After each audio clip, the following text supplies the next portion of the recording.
Berbicara mengenai pemahaman terhadap Kusmi, tokoh sekaliber Kiai Haji Ahmad Shiddiq membutuhkan waktu 2 tahun untuk mempelajari dan menerima metode dakwah Kusmi. Uniknya, justru Gus Farid Wahyudi, putra Kiai Haji Ahmad Shiddiq, telah terlebih dahulu mengenal akrab Kusmi dibandingkan Kiai Haji Ahmad Shiddiq. Diceritakan bahwa Gus Farid pernah sakit akibat gangguan dari sahabatnya non-muslim. Penyakitnya semakin berlarut-larut dan tidak menemukan obat, sampai dikabarkan sembuh ketika bersalaman dengan Kusmi. Kabar kesembuhan Gus Farid sampai juga pada Kiai Haji Ahmad Shiddiq, sehingga tertarik untuk menjumpai Kusmi. Pertemuan Kiai Haji Ahmad Shiddiq dengan Kusmi untuk pertama kalinya tidak berlangsung lama. Hal itu disebabkan oleh rasa kecewa Kiai Haji Ahmad Shiddiq terhadap Kusmi yang sebagai seorang putra pesantren berkelakuan menyalahi syariat.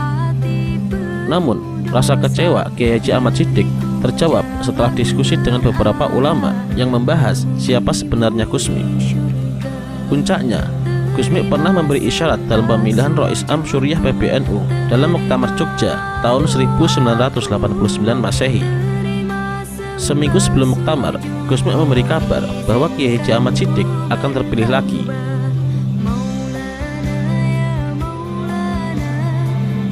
Dakwah Kusmi tidak cukup dengan media bir hitam. Pada eranya, Kusmi sering ikut berjudi. Diceritakan oleh Mas Nur sebagai saksi, sekaligus sopir pribadi Kusmi telah menyaksikan Kusmi telah kalah telak dalam berjudi. Terhitung, uang yang telah kalah digunakan untuk berjudi lebih banyak daripada uang yang dibawa oleh Kusmi saat itu. Anehnya, uang Kusmi tetap mengalir, tidak pernah habis dari kantong Kusmi. Seusai kalah judi, masih sempat berkata, "Ayo cari makan, menghabiskan uang main." Perilaku irasional lekat dengan kewalian, tetapi bukan merupakan tujuan utama dari kewalian. Masyarakat awam banyak keliru dalam memposisikan niat. Banyak yang mengikuti jejak kewalian seorang wali, tetapi tidak mencari keridhaan Allah Subhanahu wa Ta'ala, melainkan agar mampu mengeluarkan karomah atau menguasai kegaiban. Setiap bertemu kiai selalu meminta ijazah dzikir. Saking banyaknya ijazah yang dimintai dari kiai, akhirnya tidak ada satupun yang diamalkan dengan sungguh-sungguh untuk mencari ridha Allah, dan akhirnya malah membawa dirinya kepada setan. Kusmi berpesan, amalan sunnah paling sempurna untuk berzikir adalah Al-Quran. Pesan berzikir dengan Al-Quran selalu Kusmi terapkan. Teknisnya sederhana.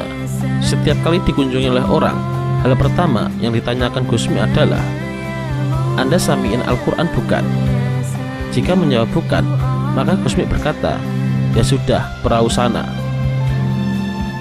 Kalimat terakhir kadang tidak dimengerti orang.